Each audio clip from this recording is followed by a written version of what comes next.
여러분에게 막 넘쳐 흐르기를 간절히 사모하며 기도합니다. 사도 바울은 하나님의 은혜를 체험하고 나니까요, 하나님의 은혜가 넘치도록 풍성한 은혜라는 것을 깨닫게 되었어요. 그러나 자신에게 하나님께서 이 은혜를 주신 것은 단순히 자신만을 위한 것이 아니라는 사실도 또한 깨닫게 됩니다. 오늘 16절에 보니까요, 그러나 내가 긍휼을 입은 까닭은 예수 그리스도께서 내게 먼저 일체 오래 참으심을 보이사 후에 주를 믿어 영생 얻는 자들에게 본이 되게 하려 하심이라. 무슨 말씀이에요? 주님께서 사도 바울에게 은혜 위에 은혜를 부어주신 것, 넘쳐 흐르는 은혜를 부어주신 것은 그를 통해서 후에 주를 믿어 영생을 얻는 자들에게 내 은혜는 이런 은혜요, 나는 너희들에게 은혜 위에 은혜를 부어주시기를 기뻐하는 하나님이야 라는 사실을 밝히 보기를 원하셨기 때문이라는 것입니다. 저는 오늘 말씀을 통해서요, 바울에게 부어졌던 넘쳐 흐르는 은혜가 무엇인지를 두 가지를 살펴보려고 합니다. 그리고 바울에게 주셨던 은혜가 우리에게도 넘쳐 흐르는 은혜가 되기를 주님의 이름으로 축원합니다. 첫 번째는 주님께서요, 바울이 비방자요, 박해자요, 폭행자였을 때 그를 구원해 주셨다는 것입니다. 14절 한번 같이 읽어보겠습니다. 내가 전에는 비방자요, 박해자요, 폭행자였으나 도리어 긍휼을 입은 것은 내가 믿지 아니할 때 알지 못하고 행하였습니다. 제가 예전에 어느 교수님, 신학 교수님의 책을 읽은 적이 있어요. 그런데 그 교수님이 바울에 대해서 쓰면서 바울의 회심 전에 일어난 내적인 이야기들을 이렇게 글로 이렇게 표현하시더라고요. 성경에는 나와 있지 않은 것을 그냥 자기가 묵상하면서 이제 써내려간 글이에요. 사도 바울이 스데반이 돌에 맞아 순교할 때 그 옆에서 돌로 스데반을 치는 사람들이 옷을 맡아 주었어요. 아직 젊을 때니까 아마 그랬던 것 같아요. 그 일이 사도 바울에게는 깊은 양심의 가책을 주었다라고 그분은 써요. 그 일 후에 정말 이렇게 교회를 박해하는 것이 옳은 일인가 괴로워하고 고민하고 있다가 후에 다메섹 도상에서 예수를 만나고 회심하게 되었다 라고는 글을 썼더라고요. 그런데요, 성경은 그와 정반대의 사실을 이야기합니다. 사도 바울과 끝까지 동역했던 사람 중에 한 명은 누가복음과 사도행전을 쓴 누가였거든요. 이 누가가 사도행전 8장 3절에서 이렇게 표현해요. 사울이 교회를 잔멸할세. 사울은요, 교회를 아주 싹과 뿌리조차 다 뽑아내려고 했던, 잔멸시키려고 했던 데 열심히 했던 사람이에요 라고 말하는 거예요. 그리고 사도행전 9장 1절 이하에 보면 누가는 이렇게 씁니다. 사울이 주의 제자들에 대하여 여전히 위협과 살기가 등등하여. 사울이요, 이제 사울은 바울이 회심하기 전의 이름입니다. 이 사울이요, 주의 제자들, 예수 그리스도를 믿고 따르는 성도들에 대하여 여전히 변함없이 위협과 살기가 등등하였다 라고 표현합니다. 이 등등하였다라고 번역된 헬라어 단어는요, 푸네오라는 그런 말인데, 이 단어가 어디서 왔냐면 푸뉴마에서 왔어요. 많이 들어보셨죠? 푸뉴마, 하나님의 영을 가리킬 때 푸뉴마라는 단어를 쓰는데요, 이 단어는 또 다른 뜻이 있습니다. 숨이라는 뜻이에요. 호흡. 그래서 하나님의 영은 그 예수님께서 제자들에게 나타나셔서 너희가 성령을 받으라라고 말씀하신 후에 어떻게 하셨냐면 예수님께서 숨을 내쉬면서 너희는 성령을 받으라 라고 말씀하시는 거예요. 왜냐하면 성령은 하나님의 숨이시기 때문에. 이 푸뉴마라는 이 명사에서 나온 동사가 뭐냐면 푸네오라는 단어입니다. 다시 말하면 숨쉬다라는 말이에요. 그래서 직역해서 번역한다면 사울은 주의 제자들에 대하여 여전히 위협과 살기를 숨쉬고 있었다 라는 뜻입니다. 이해하기 힘들지만 사도 바울이 회심하기 전에 주의 성도들에 대해서 어떤 마음을 갖고 있었냐면 그는요 제자들에 대한 위협과 살기를 들이마시고 그리고 그가 뱉는 숨은 제자들에 대한 살기와 위협이었다는 것이에요. 얼마나 교회를 증오하였으면 그가 숨쉬고 들이마시고 숨쉬는 모든 것이 이 교회에 대한 그리스도인들에 대한 위협과 살기였겠느냐는 것입니다. 1절에서 사울이 이렇게 살기가 등등하였다고 이야기하면서 대제사장에게 가서 다메섹 여러 회당에 가져갈 공문을 청합니다. 왜냐하면 그곳에 가서 예수 믿는 자들을 결박해서 남녀를 불문하고 결박해서 예루살렘에 잡아와서 핍박하려고요. 다메섹 도상에서 예수님을 만나기 직전까지도 사도 바울은 위협과 살기가 등등했다는 것입니다. 여러분, 만일 회심할 수 없을 것 같은 사람 한 사람을 뽑아보라면 바울일 거예요. 아유, 저 사람은 다 예수 믿어도 저 사람은 안 돼. 왜냐하면 그의 증오, 교회에 대한 그의 증오는 너무 깊고 강했기 때문입니다. 만일 기독교가 참이라면 그는 잃어버릴 것이 너무나 많았어요. 기독교의 핵심 메시지가 무엇입니까? 누구든지 주를 믿는 자는 구원을 받으리라. 세리할지라도 창렬할지라도 세상 사람들에게 손가락질 받고 멸시받는 죄인일지라도 누구든지 주여 나를 불쌍히 여겨 주옵소서. 그리고 주님께 나오면 주님이 다 구원해 주시고 의롭다 여겨 주신다는 거예요. 여러분, 그 복음의 메시지가 사도 바울이 일평생 일구오고 자랑스럽게 여기는 자기의 의를 뿌리채 흔드는 거예요. 내가 저런 죄인하고 똑같다고. 내가 어떻게 살았는데, 내가 하나님 앞에 의롭다 여김을 받으려고 사람들 앞에 인정받기 위해서 내가 얼마나 노력하고 애써왔는데, 난 어렸을 때부터 율법을 철저히 배웠고 조상들이 전해준 교훈들을 철저히 지키기 위해서 내가 얼마나 애쓰고 수고했는데, 그리고 이제서야 유대교 안에서 정말 촉망받는 엘리트로서 인정받고 살아가는데, 예수 믿는 자는 누구든지 구원을 받는다고? 그럼 난 뭐야? 내가 일평생 그렇게 노력하고 애써서 성취한 것, 내가 그토록 자부심을 느끼는 나의 의로움, 이건 뭐야? 만일 기독교가 참되다면, 만일 기독교의 복음이 사실이라면 자기가 지금까지 이루어오는 모든 것들과 자기가 자랑하는 모든 것들이 하루아침에 다 무너져 버리는 거예요.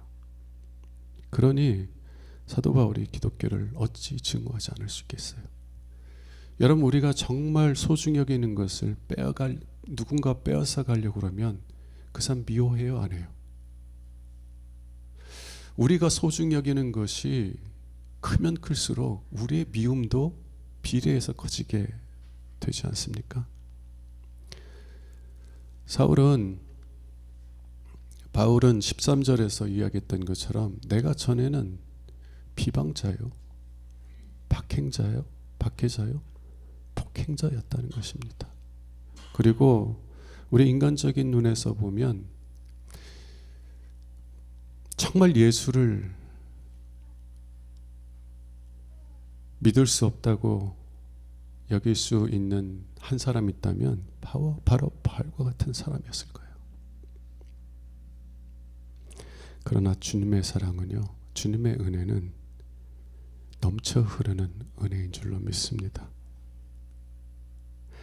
하나님의 은혜는 그러한 비방자, 폭행자, 박해자를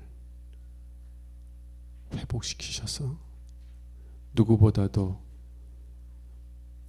주를 사랑하는 사람, 신뢰하는 사람으로 세워주셨다는 것이에요. 여러분, 그러므로 하나님의 은혜를 제한하지 마세요. 여러분의 가족, 여러분의 자녀들, 여러분의 이웃들에게 믿음의 언어를 사용하세요. 여러분, 남편들이 가장 듣기 싫어하는 말 중에 하나가 뭔지 아세요? 에휴, 네가 그러면 그렇지. 그런 말 하지 마세요. 자녀에게도 그런 말 하지 마세요. 너는 못할지라도 하나님은 하셔. 왜냐하면 하나님의 은혜는 넘쳐 흐르는 은혜니까. 하나님의 넘쳐 흐르는 은혜는 정말 바울과 같은 사람도 회심시키시고, 바울과 같은 사람도 누구보다 하나님을 신뢰하고 경외하는 사람으로 세워주셨어. 그 은혜가 너에게도 역사하셔서 너를 바울과 같은 믿음의 사람으로 세워주실 거야. 믿음의 언어를 사용하세요. 하나님의 은혜를 제한하지 마세요. 여러분들이 더 이상 내려갈 수 없는 바닥에 이르렀다고 할 때에도 주님의 은혜는 거기서 여러분들을 붙잡고 있는 줄로 믿습니다. 믿음의 언어를 사용하시기 바랍니다. 두 번째, 주님께서는 단순히 바울에게 은혜를 부어주신 것만이 아니라 그를 오래 참아주셨다는 거예요. 오래 참아주셨다. 16절 함께 보겠습니다. 그러나 내가 긍휼을 입은 까닭은 예수 그리스도께서 내게 먼저 일체 무엇을 보이사? 오래 참으심을 보이사. 어떤 사람들은요, 하나님은 모든 것을 초월해 계신 존재이기 때문에 우리와 같은 감정의 영향을 받지 않는다고 생각합니다. 어느 종교에서는 이러한 우리의 감정에서 벗어나는 것이 해탈이라고 여겨요. 그리고 우리가 이런 감정으로 인한 그 고통과 슬픔에서 벗어나기를 원하기 때문에 신은 그런 모든 감정에서 온전히 초래해 있는 존재로 여긴다라는 것입니다. 그러나 성경은 하나님이 그런 분이라고 말하지 않아요. 하나님은 우리를 사랑하실 뿐만 아니라 우리를 인해서 진노하시기도 하시고 아파하시고 슬퍼하시기도 하시는 그런 하나님이시라고 말씀하는 거예요. 이사야서 1장에 보면 1장 13절에 보면 하나님께서 위선적인 마음으로 하나님께 제물을 드리는 이스라엘 백성들에게 당신의 마음이 어떠한지를 이렇게 표현하십니다. 이사야서 1장 13절인데요. 헛된 제물을 다시 가져오지 말라. 헛된 제물을 다시 가져오지 말라. 너희들이 드리는 분향은 내가 가증히 여기는 바요. 월삭과 안식일과 대회로 너희가 모이는 것도 그러하다. 성애와 아울러 악을 행하는 것을 내가 견디지 못하겠노라. 견디지 못하겠노라. 겉으로는 하나님 찬송합니다. 하나님 예배합니다. 그리고 돌아서서는 언제 내가 하나님을 찬송했느냐 라며 악을 행하는 것을 주님께서는 견디지 못하겠다는 거예요. 요한계시록 3장에서 예수님은 라오디게아 교회 사자에게 이렇게 말씀하십니다. 내가 이같이 미지근하여 뜨겁지도 아니하고 차지도 아니하니 내가 내 입에서 너를 토하여 버리리라. 여러분, 우리가 음식을 먹었는데 소화가 안 되면 막 어질어질 하잖아요. 근데 견딜 수 없으면 우리는 어떻게 해요? 토해내는 거예요. 주님이 뭐라고 하시냐면 내가 너희들을 참고 있는데 너무 힘들어서 내가 너희를 토해낼 수밖에 없는 상황까지 이르렀다는 거예요. 여러분, 우리 하나님은요 감정에 초월해 계신 분이 아니에요. 우리를 너무나 사랑하실 뿐만 아니라 우리로 인하여서 상처도 받으시고 아픔과 슬픔을 겪으시는 분이시라는 것입니다. 예수님께서 담메색 도상에서 바울에게 나타나셨을 때 예수님이 바울에게 제일 먼저 한 말씀이 무엇인지 아세요? 사도행전 9장 4절에 보면 사울아 사울아 내가 어찌하여 나를 박해하느냐. 바울은 실제로 예수님을 박해하지 않았어요. 그러나 주님은 네가 나를 박해했다라고 말씀하십니다. 왜냐하면 예수님은 지극히 작은 자일지라도 자기에게 속한 자들에게 한 것을 곧 자신에게 한 것으로 느끼시는 분이기 때문에 그래요. 여러분, 우리가 사랑하는 자녀들이 있는데 누가 자녀에게 안 좋은 말 하면 우리 마음도 상하지 않습니까? 주님께서 여러분들 사랑하셔서 비록 세상 사람들은 지극히 작은 자로 멸시할지라도 주님께서는 여러분을 사랑하셔서 여러분들이 받는 그 아픔을 예수님이 받는 아픔으로 느끼신다는 거예요.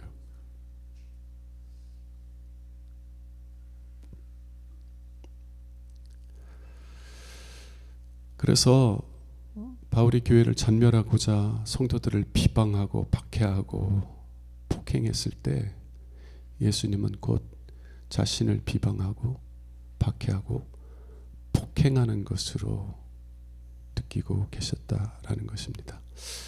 여러분, 우리의 마음을 가장 아프게 하고 슬프게 하는 사람은 어떤 사람입니까? 우리가 가장 사랑하는 사람이에요. 길거리 가다가 누가 나에게 욕을 하면 화나죠. 내 마음 상하죠. 근데 그 사람은 안 볼 사람이야. 근데 정말 내 마음을 아프게 하는 사람은 내가 사랑해서 늘 함께 살아가길 원하는 사람이에요.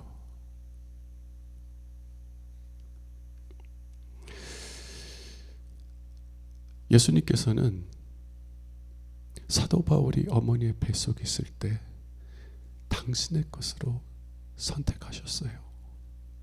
다시 말하면, 다르게 표현하면 예수님은 사도 바울이 어머니 뱃속에 있을 때 당신의 자녀로 입양하신 것입니다. 그리고 예수님의 눈은 언제나 그의 위에 있었어요. 예수의 사랑은 언제나 그와 함께 있었습니다. 그가 기뻐할 때도 주님은 그와 함께 계셔서 그와 함께 기뻐하셨고, 그가 슬퍼할 때도 주님은 그와 함께 계셔서 함께 슬퍼하신 것이에요. 주님의 사랑은 언제나 그와 함께 하고 있었어요. 그런데 그런 그가 예수님을 비방하고 예수님을 핍박하고 예수님을 폭행했던 것이에요. 이것이 주님의 아픔이고 슬픔이었습니다.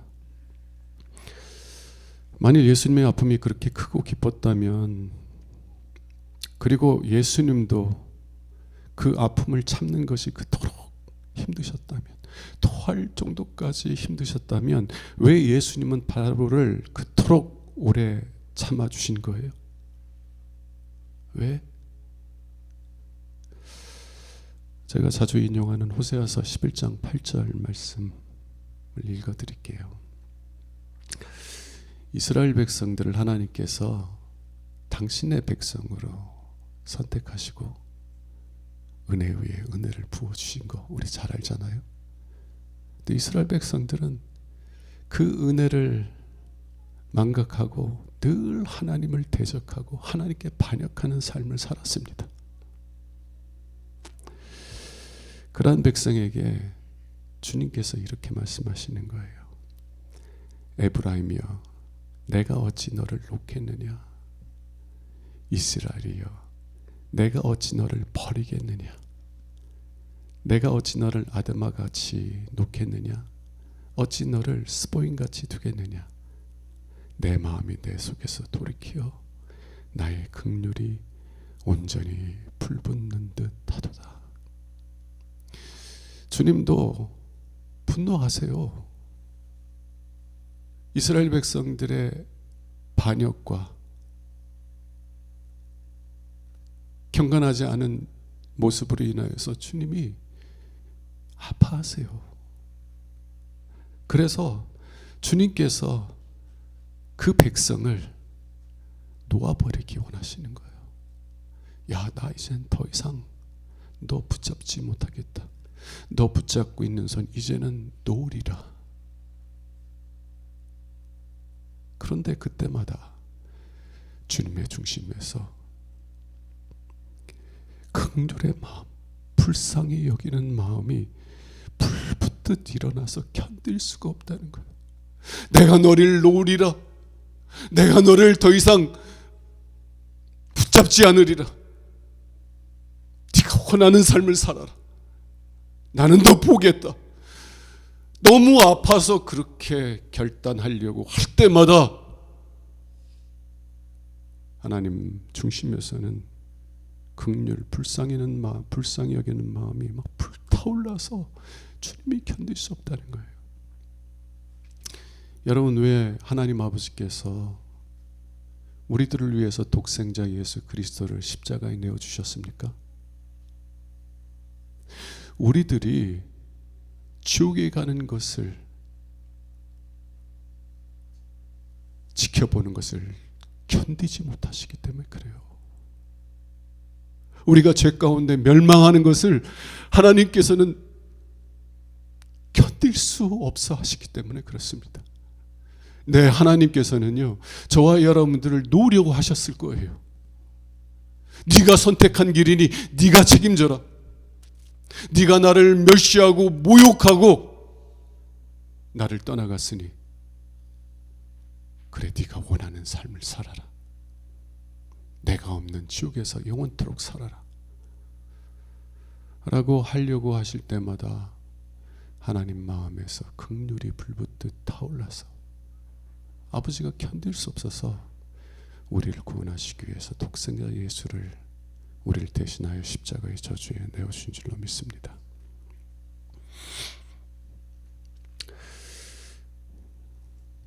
적용을 해볼게요. 왜 사도 바울이 예수님의 은혜가 넘쳐 흐르는 은혜라고 고백합니까? 왜 우리 주의 은혜가 그리스도 예수 안에 있는 믿음과 사랑과 함께 넘치도록 풍성하였다 라고 고백해요? 왜냐하면 자신이 비방자요 박해자요 폭행자였을 때 자신을 구원해 주시는 주님의 은혜였기 때문이고, 자신을 불쌍히 여겨서 오래 참으신 은혜였기 때문입니다. 여러분, 바울이 이 이야기를 하는 것은 주님께서 단순히 자기에게 이러한 넘쳐 흐르는 은혜를 주셨다 라고만 말하는 것이 아니라 주님께서는 자신을 후에 예수를 믿어 영생 얻는 자들에게 본이 되게 하시기 위해서 이러한 은혜를 주셨다는 것을 말하고 있어요. 여러분, 주님의 은혜는 넘쳐 흐르는 은혜인 줄로 믿습니다. 믿음으로 주님께 마음을 여세요. 주님의 사랑을 거절하지 마세요. 교만함도 주님의 은혜를 가로막는 장애물이 될 수 있지만 자기 비하도 주님의 은혜와 사랑을 가로막는 장애물이 될 수 있어요. 나 같은 사람이 여러분들이 나 같은 사람이 라는 생각이 들 때마다 주님께서 본으로 보여주신 바울을 보세요. 어느 때에 주님께서 그에게 은혜를 부어주셨는지. 바울을 통해서 주님의 은혜는 넘쳐 흐르는 은혜입니다 고백하며 믿음으로 마음의 문을 활짝 열고 주님의 그 은혜를 받아 누리시는 저와 여러분들이 되시기를 주님의 이름으로 축원합니다. 기도하겠습니다. 주님, 믿음으로 마음의 문을 엽니다. 은혜 위에 은혜를 부어 주옵소서. 그래서 바울처럼 그 놀라운 은혜를 부어주시는 주님을 기뻐하며 찬송하며 살아가게 하옵소서. 우리 주 예수 그리스도 이름으로 감사하며 기도합니다. 아멘. 이제 성찬식을 행하는데요. 이 식탁은